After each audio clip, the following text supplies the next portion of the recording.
Hello friends, आपका स्वागत है स्टडी ऑफ एजुकेशन सब्जेक्ट में।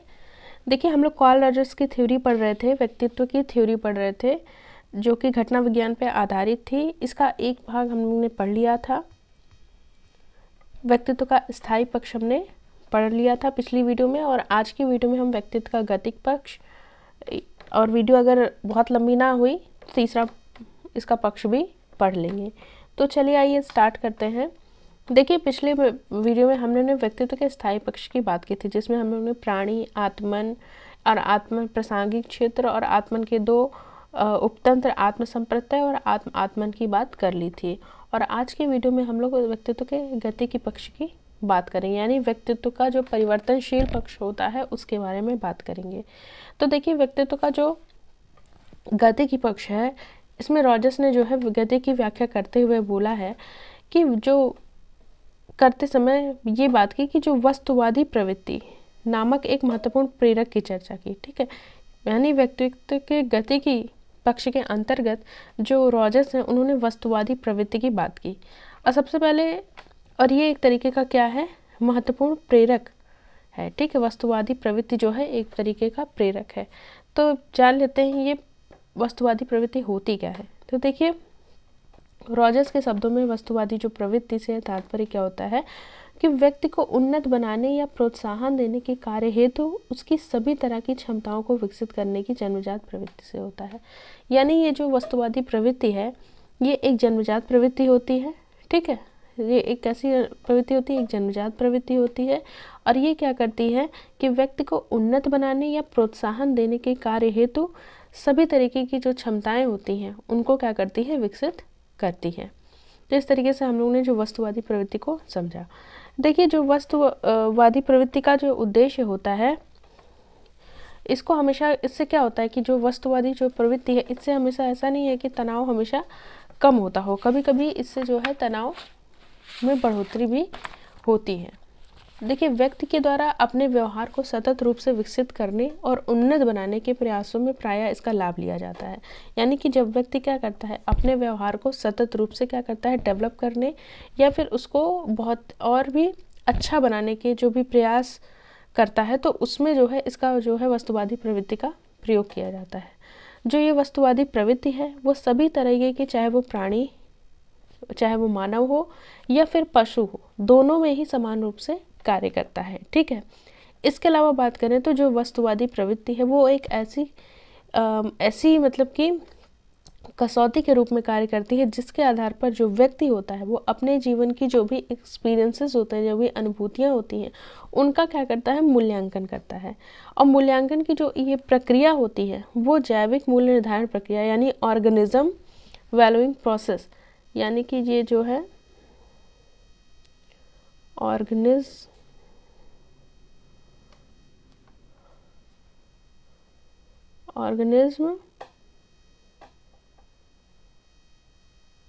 ठीक, ऑर्गेनिज्म जो है, एक मिनट, जो ये मूल्यांकन, यानी कह सकते हैं कि इसके अलावा जो वस्तुवादी प्रवृत्ति है वो एक कसौटी के रूप में कार्य करती है। इसके आधार पर व्यक्ति क्या करता है, जो भी उसके जीवन की जो भी अनुभूतियाँ होती हैं उनका मूल्यांकन करता है। और इसी प्रकार जो ये मूल्यांकन कर रहा है, इस प्रकार की प्रक्रिया को जो है वो क्या कहा जाता है, तो ये होती है जैविक मूल्य निर्धारण प्रक्रिया बोलते हैं। ठीक है, इसी को जो है, इसी के मूल्यांकन की बात करें तो इसी को ही जो बोलते हैं जैविक मूल्य निर्धारण की प्रक्रिया। देखिए, मूल्यांकन के बाद मान लीजिए ये मूल्यांकन हम लोग ने कर लिया। ठीक है, व्यक्ति क्या करता है, जीवन की जो भी अनुभूतियाँ हो रही हैं उसका मूल्यांकन कर रहा है। उसी मूल्यांकन को हम बोल रहे हैं जैविक मूल्य निर्धारण की प्रक्रिया। और मूल्यांकन के बाद मान लीजिए ये मूल्यांकन हो गया, तो जिन अनुभूतियों द्वारा व्यक्ति क्या करता है, अपने आत्मन को प्रोत्साहित कर पाता है। यानी ऐसे एक्सपीरियंस होते हैं जिससे वो क्या करता है, अपने सेल्फ को क्या करता है, मोटिवेट कर पाता है। और उन अनुभूतियों को व्यक्ति अपने जीवन में क्या करता है, एक सकारात्मक मूल्य प्रदान करता है, यानी एक पॉजिटिव वे में उस अनुभूतियों को लेता है। जबकि जिन अनुभूतियों द्वारा व्यक्ति को अपने जो सेल्फ है उसका विरोध होते अगर वो पाता है, तो उन्हें वो नकारात्मक मूल्य प्रदान करता है। यानी जो भी व्यक्ति को, मान लीजिए कोई व्यक्ति है, उसको कोई एक्सपीरियंस हुआ, उसके जो भी कुछ अनुभूतियाँ हैं उनका क्या करते हैं, हम मूल्यांकन करते हैं, और इसी मूल्यांकन को हम जैविक मूल्य निर्धारण की प्रक्रिया बोल देते हैं। और अब इस मूल्यांकन के बाद क्या होता है कि कुछ एक्सपीरियंस जो होते हैं वो व्यक्ति को क्या करते हैं, प्रोत्साहित करते हैं, उसके सेल्फ को क्या करते हैं, मोटिवेट करते हैं, उनको क्या करता है व्यक्ति एक सकारात्मक मूल्य प्रदान कर देता है। जबकि कुछ अनुभूति होती हैं जिनसे उस व्यक्ति के आत्मन का विरोध होता रहता है, उसे क्या होता है, वो नकारात्मक मूल्य प्रदान कर देता है। तो इस तरीके से रोजर्स का जो विकास विचार में क्या होता है कि लक्ष्य की ओर किसी भी व्यक्ति के व्यवहार को निर्देशित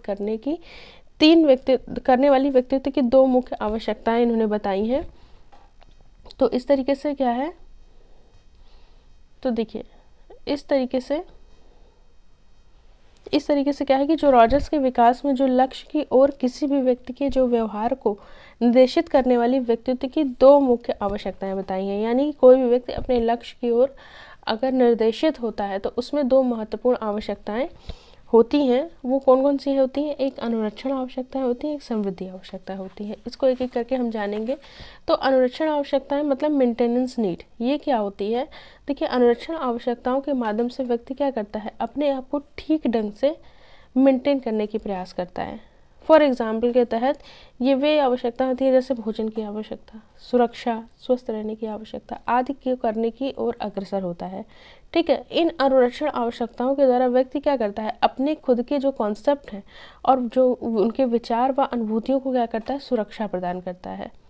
व्यक्ति उन सभी विचारों का विरोध करता है जो उसके जो सेल्फ कॉन्सेप्ट के विपरीत होते हैं। यानी उसका अगर जो भी सेल्फ कॉन्सेप्ट है, अगर उसके विपरीत कोई भी विचार होते हैं तो उसका वो क्या करता है, विरोध करता है।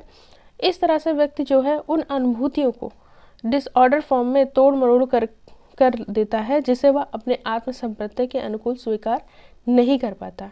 ठीक है, यानी जो उसका जो सेल्फ कॉन्सेप्ट है उसके अगर उसके अकॉर्डिंग कोई भी विचार उसको आते हैं, मतलब उससे मिलते हैं, तो वो क्या करता है, उसको सेम एज इट नहीं ले पाता बल्कि उनको क्या करता है, एक डिसऑर्डर फॉर्म में स्वीकारता है।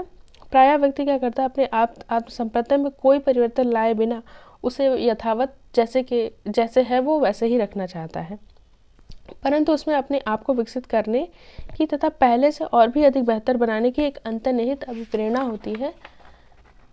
ठीक है, अंतर्निहित क्या होती है, अभिप्रेरणा होती है। तो इस तरीके से हम लोगों ने देखा क्या है, अनुरक्षण आवश्यकताएं। अब बात करें तो समृद्धि आवश्यकताओं की, इन्हांसमेंट नीड क्या होती है। इस प्रेरणा को रॉजर्स ने समृद्धि आवश्यकता के नाम से संबंधित किया है। व्यक्ति अपनी आवश्यकताओं की अभिव्यक्ति इसके जो समृद्धि आवश्यकताएं हैं उसको इसके अंतर्गत इस तरीके से कर सकता है, जैसे जिज्ञासा हो, क्यूरियोसिटी हो, आत्म अन्वेषण हो, सेल्फ एक्सप्लोरेशन हो, परिपक्वता हो, मैच्योरिटी हो, सृजनशीलता हो, क्रिएटिविटी हो, मृतवत्व हो, फ्रेंडशिप हो आदि टर्म्स जो होते हैं, आदि अभिधारणाएं जो हैं, इनके रूप में क्या होती हैं, ये सारी जो समृद्धि आवश्यकताएं क्या होती हैं की अभिव्यक्ति की जाती है।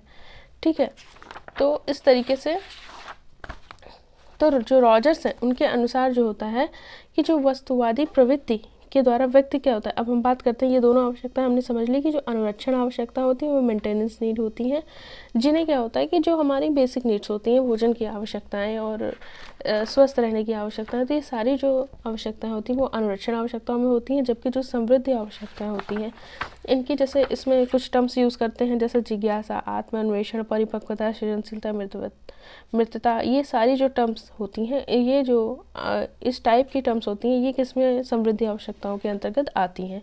तो जो रॉजर्स हैं इनके अनुसार जो वस्तुवादी प्रवृत्ति है इसके द्वारा क्या होता है कि अनेक प्रकार की आवश्यकताएं उत्पन्न होती हैं। ठीक है, और जिसे हम क्या बोलते हैं कि धनात्मक सम्मान तथा आत्मसम्मान की आवश्यकता मुख्य होती है। यानी कि जो ये वस्तुवादी प्रवृत्ति है इसमें जो है, इसके अंतर्गत दो और अवसर, पहले तो ये दो आवश्यकताएं की बात की इन्होंने, इनकी परिवर्तनशील की ओर। ठीक है, रॉजर्स ने कहा कि जो ये दोनों जो आवश्यकताएं हैं ये जो है लक्ष्य की ओर जो है व्यक्ति के व्यवहार को निर्देशित करती हैं। ठीक है, ये जो आवश्यकताएं हैं ये क्या करती हैं, लक्ष्य की ओर किसी व्यक्ति को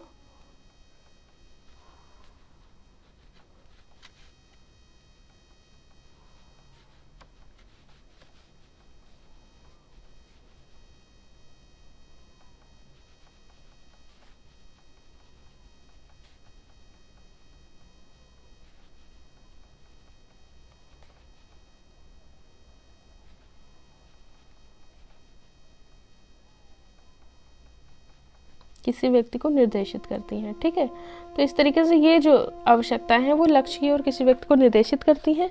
लेकिन रॉजर्स के अनुसार जो वस्तुवादी प्रवृत्ति है, इसके द्वारा व्यक्ति में अनेक प्रकार की आवश्यकताएं उत्पन्न होती हैं।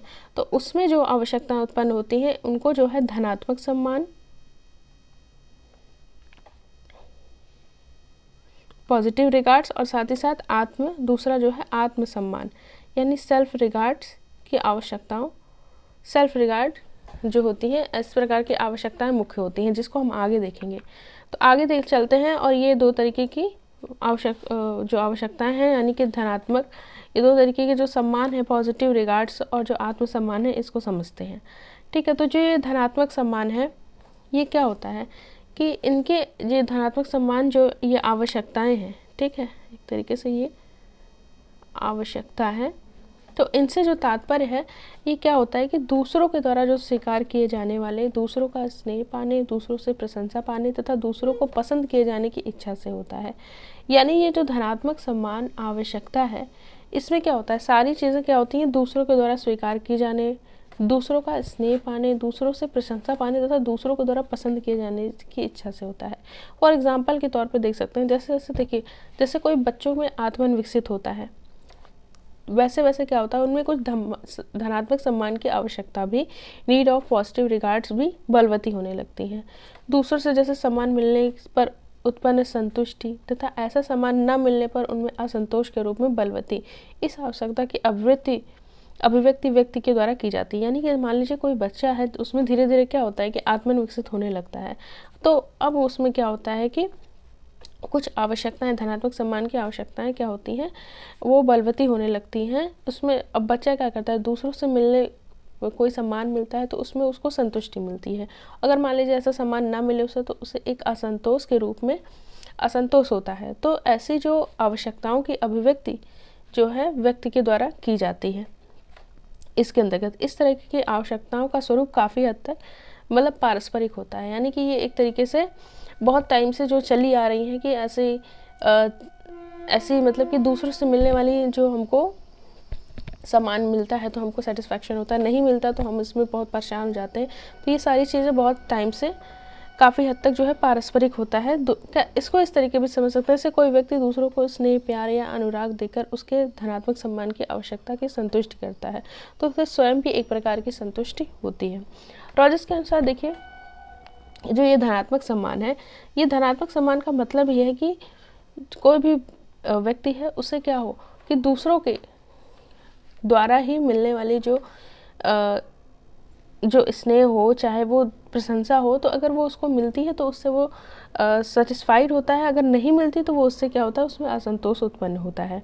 तो ये एक धनात्मक सम्मान आवश्यकता है, लेकिन ये दो प्रकार की होती है, एक शर्तपूर्ण धनात्मक आवश्यकता और शर्त रहित धनात्मक आवश्यकता। ठीक है, धनात्मक सम्मान आवश्यकता। अब ये जो शर्त पूर्ण धनात्मक आवश्यकता है, कंडीशनल पॉजिटिव रिगार्ड्स जो होते हैं, इसका मतलब क्या होता है, देखिए इसका मतलब जो होता है कि शर्तपूर्ण धनात्मक सम्मान की पूर्ति के लिए जो अगर व्यक्ति क्या होता है, दूसरों के ऊपर निर्भर होता है, इसमें सीधी सी बात है। इसके अंतर्गत शर्तपूर्ण धनात्मक सम्मान में क्या होता है, दूसरों से क्या करता है, दूसरों की शर्त पर चलता है। यानी दूसरों का स्नेह, प्यार एवं अनुराग प्राप्त करने के लिए क्या होता है कि जो दूसरे व्यक्ति जो निश्चित कि उनके जो भी मानदंड जो होता है, जो भी मानदंड वो व्यक्ति निर्धारित करता है, उसी के अनुरूप उसको व्यवहार करना होता है। ठीक है, जैसे मान लीजिए बालक को प्रेम या स्नेह देना, उसके मानसिक मतलब ये क्या होता है, शर्तपूर्ण धनात्मक सम्मान का मतलब होता है कि आप किसी दूसरे पर्टिकुलर व्यक्ति के द्वारा जो भी बनाए गए मानदंड हैं